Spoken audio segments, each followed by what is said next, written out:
Shalom. Shalom para sahabat Fokus Kristovirus, kita bersyukur dikarunia kesehatan, kekuatan, dan kita berjumpa lagi dalam Fokus Kristovirus. Kali ini Fokus Kristovirus bersama-sama dengan Pak Heru Chandra dari Nafialah Terakhir. Shalom Pak Heru. Shalom Pak. Ya, sehat-sehat ya Pak Heru. Sehat-sehat. Ini di Surabaya atau di Papua atau di mana ini? Di kantor Surabaya. Ya, karena Pak Heru ini ada di mana-mana. Ya, para pemirsa, nanti kita akan mendengar kesaksian Pak Heru Chandra, berbagai pelayanan yang dilakukan oleh Nafialah Terakhir. Kalau di dekade yang lalu kita banyak diberkati dengan pujian-pujian dari NAT Surabaya. Nah, kali ini ada sharing yang disampaikan, dan kiranya sharing ini akan jadi berkat bagi para pemirsa Fokus Kristovirus. Mari kita ikuti bersama. Halo Pak Heru. Halo. Kita sungguh bersyukur ya, walaupun tidak bisa bertemu, tapi Tuhan karuniakan hikmat kepada para pakar sehingga kita bisa berjumpa lewat sambungan Zoom. Pertemuan di udara, Pak. Pertemuan di udara. Nah, ini kalau kita bicara tentang Zoom ini, kalau 10 tahun lalu gitu kan merasa aneh ya Pak ya?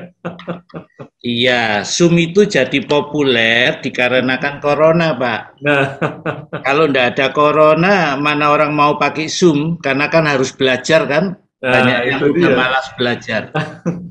Sekarang anak-anak kecil, anak-anak sekolah di tingkat SD aja mengerti Zoom. Ya, saya lihat Tuhan baik itu, Pak. Jadi sebelum coronanya muncul, dikasih teknologinya dulu. Andai kata nggak ada teknologi yang berkembang, lalu corona terjadi, kita cuma bermain Nokia ular tangga itu, Pak. Ya, semua Tuhan siapkan tepat pada waktunya. Pak Heru, kita itu mendengar pelayanan Nafialah Terakhir sejak saya masih remaja itu sudah menggema di telinga saya itu ya, lagunya NAT itu, wah itu menggema di gereja-gereja kala itu ya.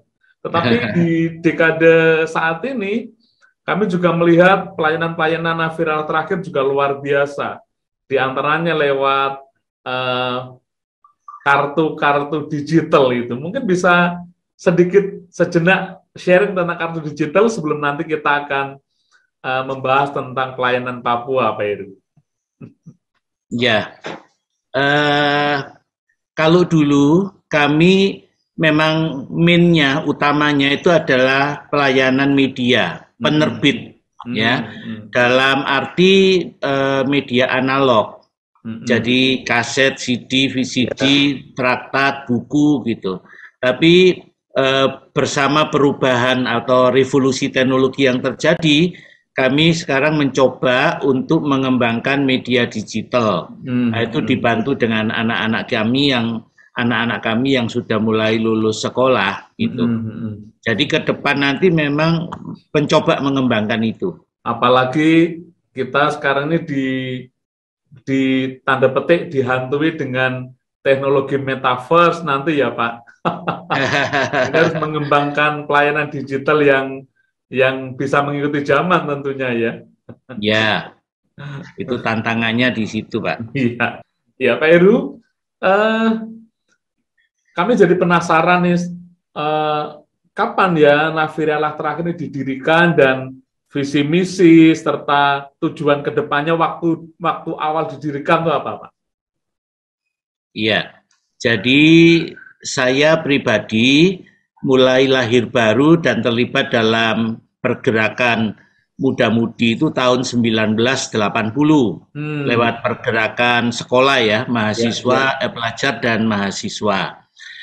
Awal mulanya kami aktif mendirikan persekutuan doa di sekolah dan di rumah tangga, lalu mengadakan KKR bersama gitu. Tapi dengan berjalannya waktu, teman-teman kami mulai terlibat dalam pendirian gereja yang akhirnya jadi GKBB di Surabaya. Kemudian banyak yang terpanggil jadi dalam pelayanan pastoral, jadi pendeta, penginjil begitu. Sementara kami bergumul dalam doa dan Tuhan memimpin kami ke penerbitan media. Nah, pelayanan NAT itu didirikan oleh 3 orang, Pak. Jadi yang tertua sebetulnya adalah Pendeta Andreas Yosef, sudah almarhum. Waktu itu Tuhan ya. Waktu itu belum pendeta sih, waktu itu penginjil gitu, ya. Kemudian Pak Bambang Suwono juga sudah almarhum. Ya, terakhir beliau aktifnya di pelayanan sound system di Mawar Saron. Nah, yang ketiga itu saya sendiri, masih hidup, belum almarhum. Ya, masih bertahan. Masih diperlukan untuk pelayanan ini. Iya, jadi pendirinya 3 orang itu.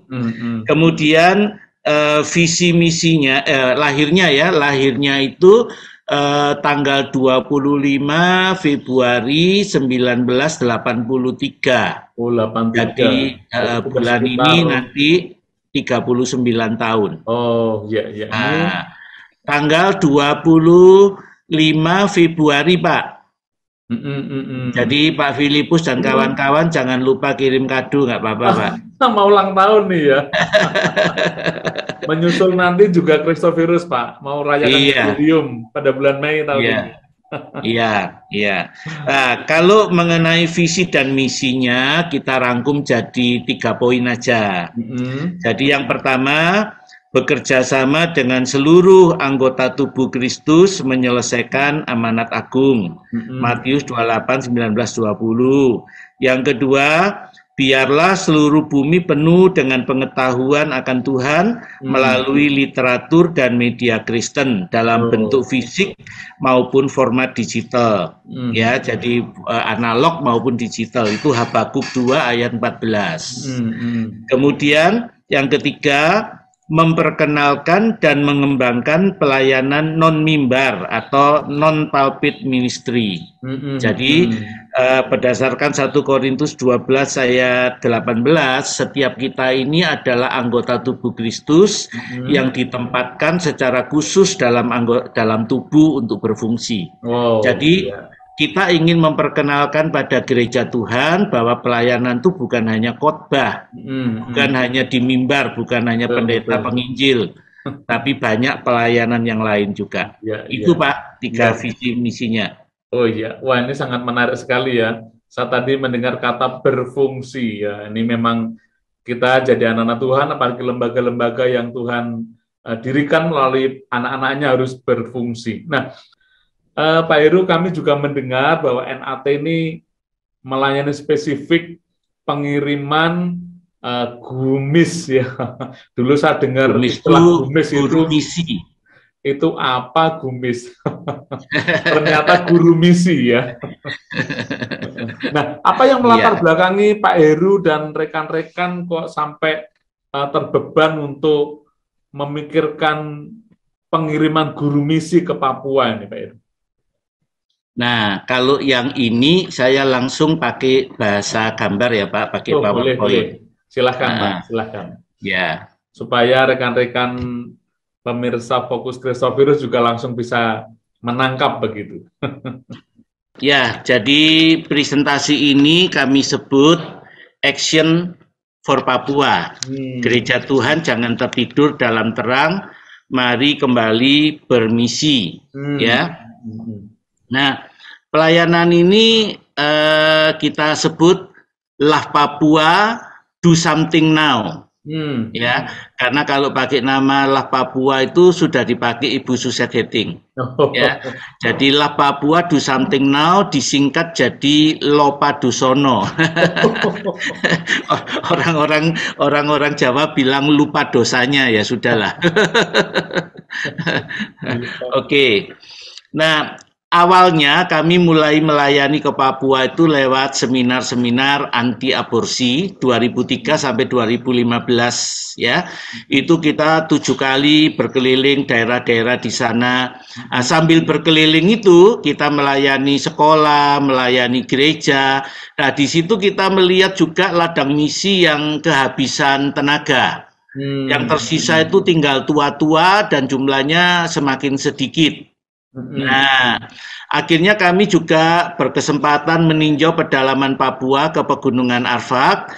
Nah, kita kemudian melihat di sana itu banyak sekolah-sekolah yang kekurangan guru, ya. Jadi akhirnya kami kemudian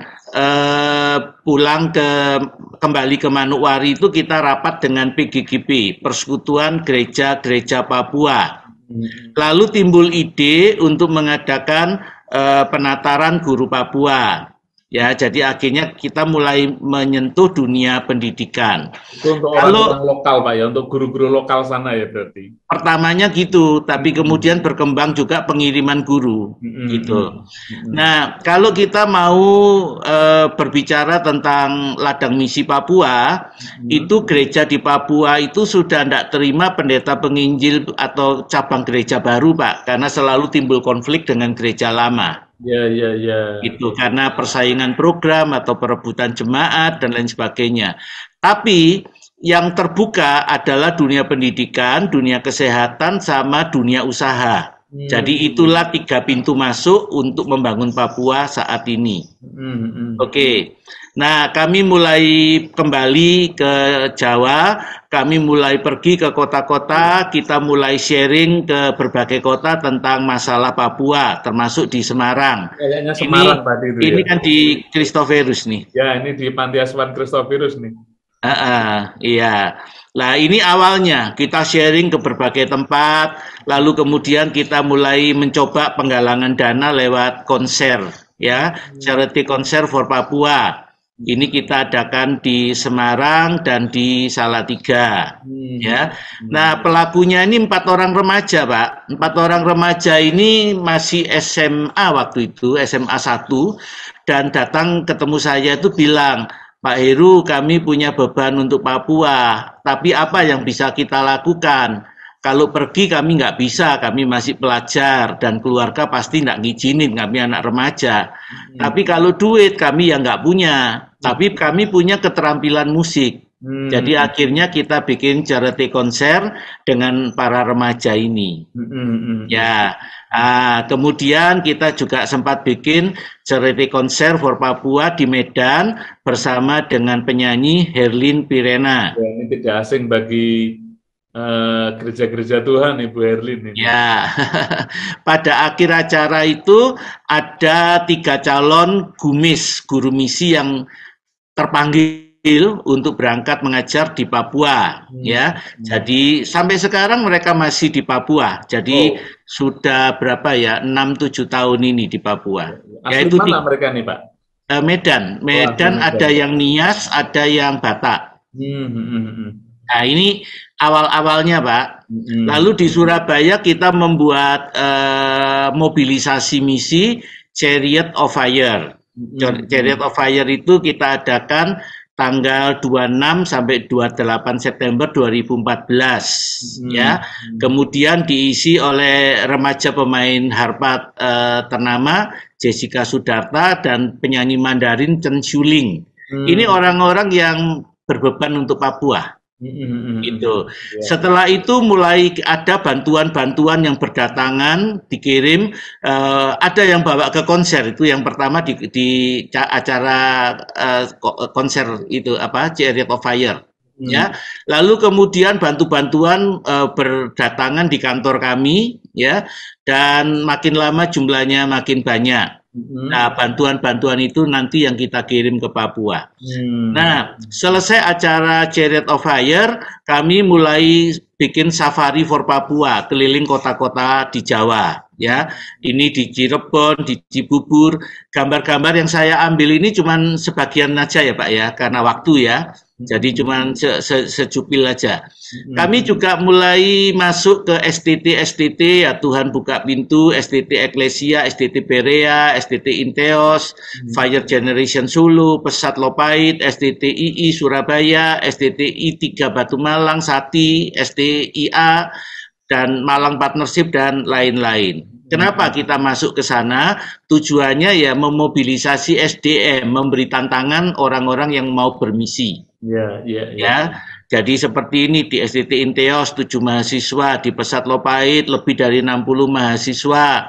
Kemudian di I3 Batu Malang lebih dari 400 mahasiswa mendengar presentasi Papua dan tantangan Papua, ya. Nah, mobilisasi ini selain bentuknya presentasi datang langsung, kami juga melakukan lewat pemutaran film. Jadi film seperti End of the Spear, kemudian The Mission, ini adalah film-film yang bagus untuk tantangan misi, ya. Dan sekarang dengan zaman teknologi Zoom, kami bisa melayani ini lewat Zoom. Pemutaran film lewat Zoom, Mbak? Iya, iya. Tapi kami tetap memberikan pendampingan dan prolog dan epilognya. Jadi kami berikan tantangan akhirnya juga.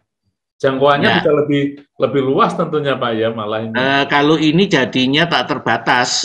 Mau dalam dan luar negeri bisa, mau antar pulau bisa. Tinggal menyesuaikan waktu saja. Iya.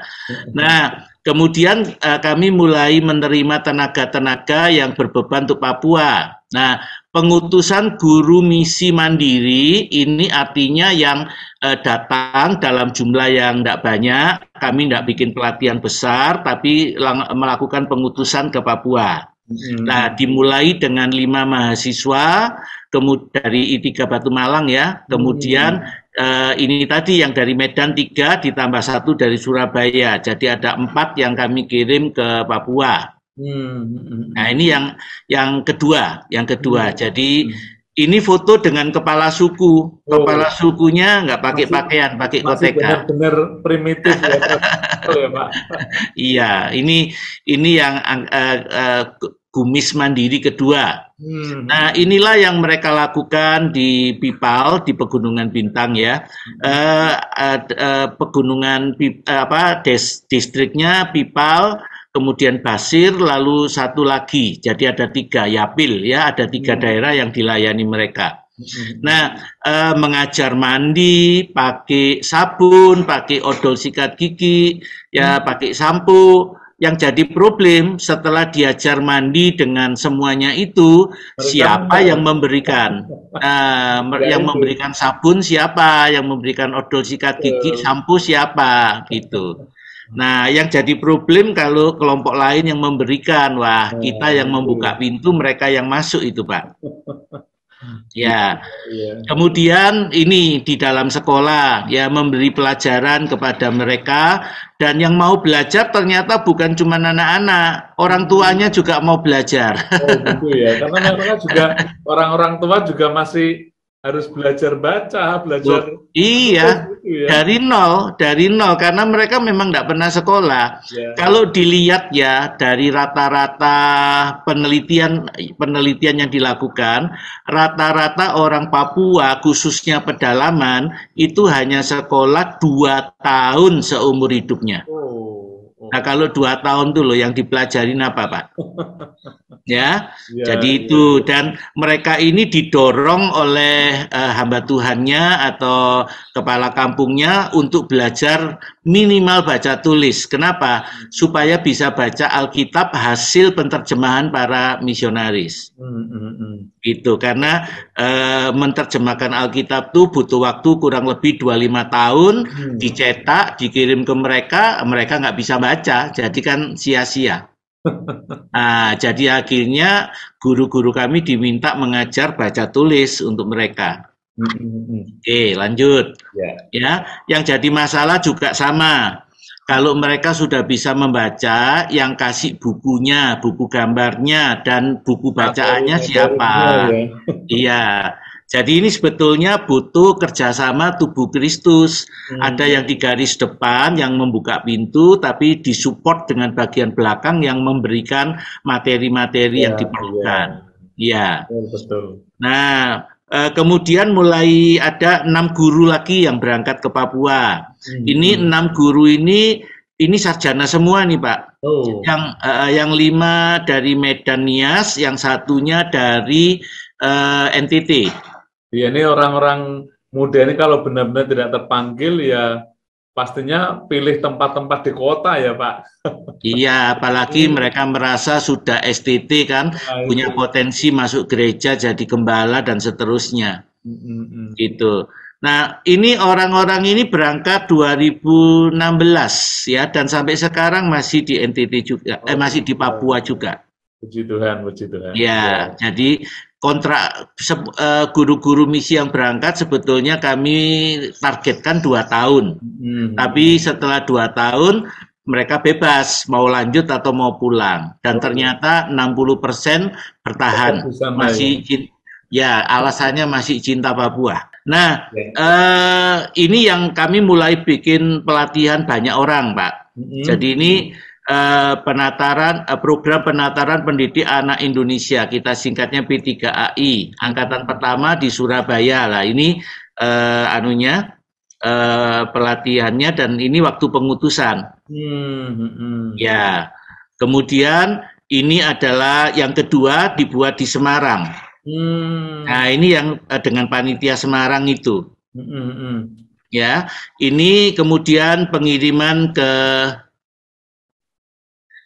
ke Papuanya dilakukan di Surabaya. Ya. Nah,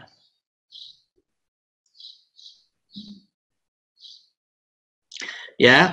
Kemudian ini waktu selesai dari Semarang diserahkan di Surabaya, kemudian ini waktu pemberangkatan.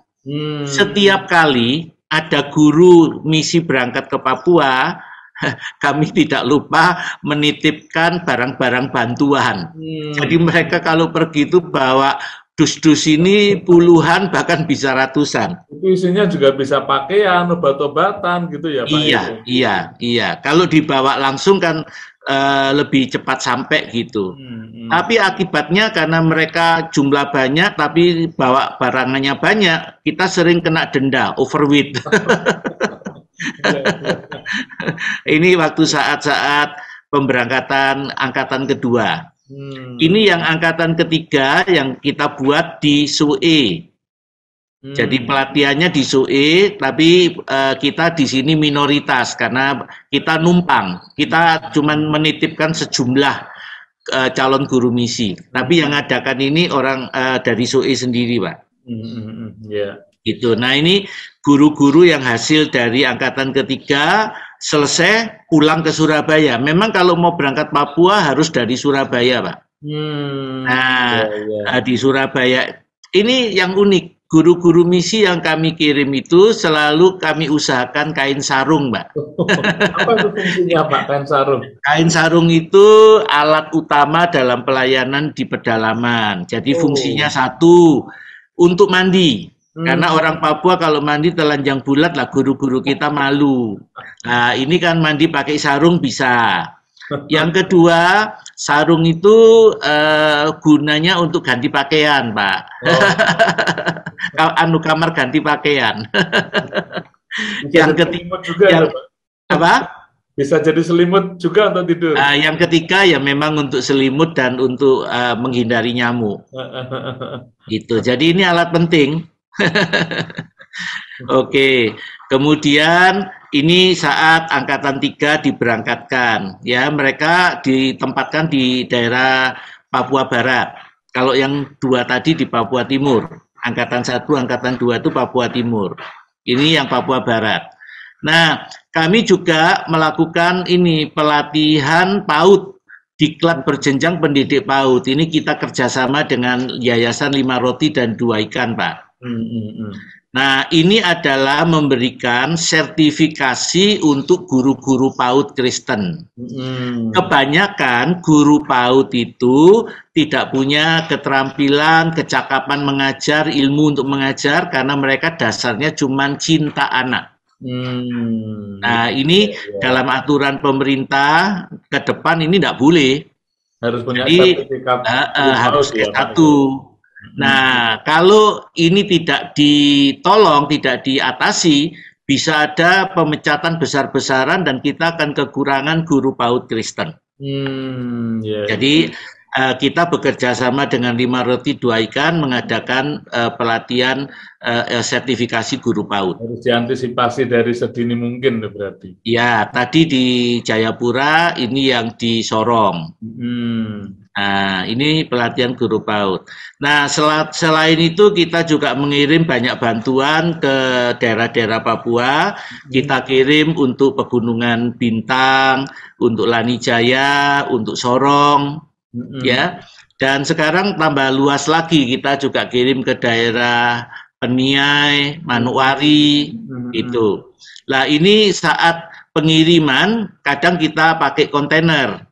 Jadi kalau iya, kalau gurunya berangkat kita titip, tapi kalau tidak ada guru berangkat ya kita kirim pakai kontainer. Ya.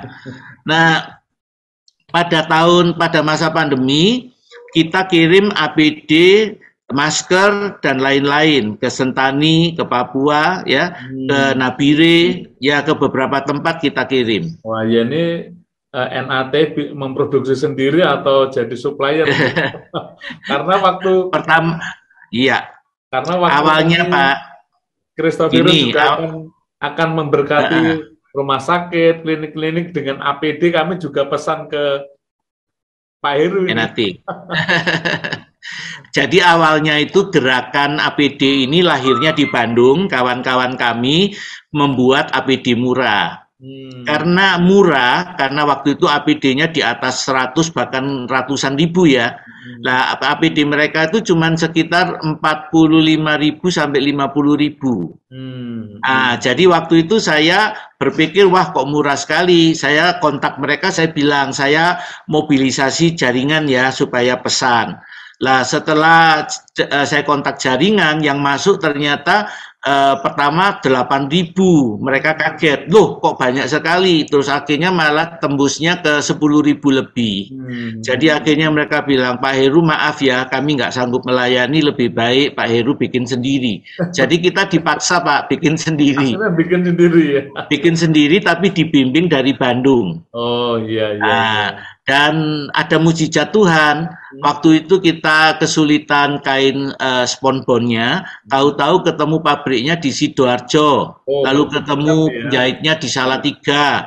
Jadi komponen-komponen itu Tuhan berikan. Jadi akhirnya kita bisa memproduksi meskipun awalnya kita nggak punya keahlian itu. Nah, dari memproduksi itu akhirnya kita bisa melayani juga yang lain-lain termasuk Christopherus segala itu. Ya, hampir itu ceritanya. Hampir tembus 1.000 APD itu Christopherus itu membagikannya itu. Iya, kalau kami sendiri membagikannya sudah, kalau saya nggak salah ke 15.000-an. Oh iya. Termasuk juga masker, karena kain-kain sisa potongan itu bisa dijadikan masker. Betul. Iya. Nah, itu kami kirim ke berbagai provinsi, termasuk ke Papua, kami kirim banyak juga. Oke, ini kiriman ke Papua, terus kemudian dibagi di mana-mana. Nah, kami juga mengirimkan bantuan sepatu, sandal, buku bacaan rohani, snack, pakaian layak pakai, dan lain-lain ke Papua. Ini sudah berkali-kali, tapi yang tahun 21 ini cukup seru juga, kita kirim ke daerah baru. Ini kami kirimkan ke Peniai. Peniai itu kira-kira 300 km dari Nabire, Pak. Nah, kemudian kita kirim ini snack. Nah, ini snack-snack yang kita kembangkan, kita produksi untuk daerah bencana dan untuk membangun self-support, Pak. Gitu. Nah, itu snack-snacknya. Kemudian kami juga mendapat atau memproduksi sendiri tuh Pak? Snack-snack. Gini, snack-snack itu kami beli dari teman yang memang distributor snack. Gitu. Nah, itu kerjasama sama adik saya, Lani Palangkaraya. Oh iya, saya kenal. Gitu. Dia kan memang self supportnya dari usaha snack ya, dan jalan bagus di Palangkaraya, gitu. bahkan dari usaha snacknya itu, dia dulu kan media rohani, perwakilan kami. Tapi begitu media rohani sudah alih teknologi, dia cepat-cepat cari peluang baru, Pak. Dan akhirnya menemukannya di snack. Lewat perdagangan snacknya itu, bahkan dia bisa beli rumah 3 atau 4 rumah itu. Jadi itu sangat menolong dia dalam membangun self support. Lalu saya kontak sama adik saya, terus kita beli dari distributor yang sama, kita bingkisin di Surabaya, lalu kita kirim ke daerah yang memerlukan. Nah, ini adalah kami dapat bantuan mikroskop dari Kanada, kemudian kami kirimkan ke Papua karena ini memang untuk penelitian malaria. Malaria. Nah, guru-guru yang sudah ikut sertifikasi PAUD setelah mengajar 2 tahun di Papua, mereka boleh mendapatkan sertifikasi PAUD, Pak. Nah, jadi kalau sudah praktek 2 tahun, ya mereka bisa ngambil itu di kantor kami. Jadi ini ada sertifikasinya ini yang tanda tangan dari Depdiknas juga. Berarti memang benar-benar sah ya. Sah, mereka boleh mengajar PAUD di mana saja di Indonesia. Gitu. Nah, selain itu kami juga punya proyek yang kita bilang kotak hadiah untuk anak Papua. Ya, ini bagian dari pelayanan Hand for Christ ya. Nah, ini awalnya kita kirim 1.244 paket Natal untuk anak Papua ya. Kita kirimkan ada kisah Alkitab bergambar, ya. Kemudian ada traktat, ada film gitu yang kita bagikan. Kalau sekarang kita sudah siapkan kotaknya, Pak. Jadi kotak hadiah untuk anak Papua, Pak. Jadi yang terima nanti benar-benar spesial begitu ya? Ya, ada kotaknya. Dan kami sekarang lagi menyiapkan 480 paket kotak hadiah untuk anak Papua. Ya, mudah-mudahan akhir bulan atau awal bulan depan bisa dikirim. Ya, dana yang kami perlukan masih ada, tapi sudah berapa ya? 80% lah sudah ada. Ya. Nah, ini contohnya. Jadi anak-anak Papua yang menerima kisah Alkitab bergambar. Nah, ini yang kami kirimkan ke anak-anak Papua, Pak. Ya, antusias sekali mereka nih tentunya nih. Iya, ini mengingat sejarah saya sendiri waktu kecil ya. Saya sudah Kristen, tapi papa saya belum Kristen. Tapi waktu saya ulang tahun dikasih Alkitab bahasa Inggris. Nah, itulah yang mendorong saya akhirnya belajar bahasa Inggris. Sampai sekarang saya nggak kursus secara spesifik ya, tapi belajarnya lewat lagu dan lewat kepeksa, Pak, karena berkomunikasi dengan orang-orang di sana. Tapi itu mendorong saya, dan dari membaca Alkitab bahasa Inggris, akhirnya saya terdorong belajar bahasa Inggris. Nah, mereka ini kan bahasa Indonesia belum fasih, Pak. Harapan saya dengan memberikan Alkitab bahasa anak-anak bahasa Indonesia, mereka belajar warna, mereka belajar tulisan, mereka belajar gambar itu dari kisah Alkitab bergambar ini. Jadi ini pelayanan yang mungkin akan kami kembangkan terus nih, Pak. Oke. Sementara sudah selesai, Pak. Ya, begitu kompleksnya pelayanan yang dilakukan Pak Heru dan tim NAT, ya. Sebetulnya enggak kompleks, Pak, cuman media. Luar biasa. Nah, tentunya ada tantangan-tantangan yang dialami oleh Pak Heru dan juga tim NAT, Pak. Ya. Kalau bicara tantangan ya banyak, Pak. Yang pertama kadangkala kurang dimengerti orang, itu pasti. Ya. Yang kedua, tantangan yang paling berat itu justru kadang datangnya justru dari mitra misi. Ya, Jadi yang disebut perebutan pelayanan, kemudian pengkhianatan, itu semuanya kami alami, Pak. Padahal sebenarnya kita ingin berjejaring untuk pekerjaan Tuhan, Iya, ya. iya. Jadi Ya. sifat kita kan interdenominasi. Kemudian kalau ada orang mau belajar pelayanan itu kami senang. Jadi ada kawan-kawan lama yang bilang minta bahan ya kami kasih, ajarin presentasi kami ajarin. Lalu kami bangunkan network. Ayo ikut ke Papua, ikut ke NTT, bahkan ikut sampai ke Medan, ke Cina, ke Hong Kong. Jadi kami kenalkan dengan teman-teman yang lain. Tapi setelah dapat banyak data, tiba-tiba mau take over. Jadi kemudian terjadi ya dikhianati, pengkhianatan lah. Ya, Kemudian tantangan dari fitnah. dalam ya itu ya. Iya, tantangan dari dalam. Kemudian fitnah. Mereka bilang bahwa Pak Heri itu hanya menjual Papua untuk tujuan motivasi uang gitu. Ya, omongan-omongan itu justru saya dengarnya dari luar. Kalau ketemu orangnya ya senyum-senyum, Pak. Pak Heru itu tidak pernah ke pedalaman Papua, tapi ceritanya Papua terus. Wah, itu banyak gituan. Ya, Ya, tentunya memang di pelayanan apa saja kita ada tantangan-tantangan yang harus kita iya. hadapi. Nah, Saya cuman diajar seorang hamba Tuhan tuh bilang begini, apa yang kepala alami ya tubuhnya ngalami. Kalau kepalanya Tuhan Yesus pernah ngomong orang yang makan sehidangan dengan aku mengangkat tumitnya kepadaku lah. Itu kalau kepala ngalami gitu ya tubuhnya bisa ngalami, Pak. ya, ini Iya. kami sudah sangat diberkati dengan share tentang pelayanan di Papua. Mungkin beberapa pertanyaan terakhir ini Pak Heru, supaya jadi berkat juga bagi para pemirsa Fokus Testovirus. Ya. Apa yang NAT kerjakan dan persiapkan nih untuk tantangan dunia digital di masa-masa mendatang ini? Iya. Yang sekarang ini sedang kami persiapkan adalah pembuatan buletin misi. Buletinnya itu sebagai pengganti kaset, CD, VCD. Nah, kita bermain gambar, lalu gambar itu yang diisi dengan bermacam-macam data dan presentasi, Pak. Oh, memang benar-benar digital ya itu ya?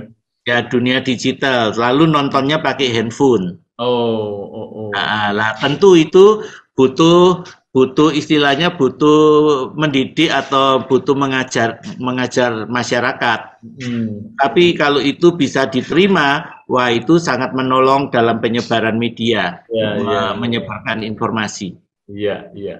Lalu yang terakhir nih Pak Heru, apa pesan Bapak untuk anak-anak Tuhan, gereja-gereja Tuhan, merebaknya ini pelayanan digital di masa mendatang ini, apa yang ingin NAT sampaikan? Ya, revolusi dunia digital itu tidak mungkin dibendung. Nah, sekarang masalahnya buat anak-anak Tuhan, ya, itu kita mau mendahului, mempersiapkan diri mendahului, atau kita mau menyusul, artinya duduk diam menunggu perkembangan baru kemudian berpikir. Nah, kalau Tuhan berkata di firman-Nya ya berkata tentang perlombaan, pertandingan. Ya, artinya apa? Ya, Tuhan ingin kita menang. Itu banyak yang berlomba tapi hanya ada satu yang menang. Artinya kan ada kompetisi. Jadi menurut saya harusnya gereja Tuhan tidak boleh menunggu perkembangan teknologi, tapi harus mendahului. Nah, kita perlu orang-orang muda yang pintar-pintar itu. Kalau maaf kata, kalau sudah pendeta yang sudah berumur, ya generasi kita aja lah, mungkin sudah terlambat untuk belajar ke depan. Tapi kalau kita kan menguasai konten, tapi kalau medianya anak-anak kita yang harusnya dimajukan.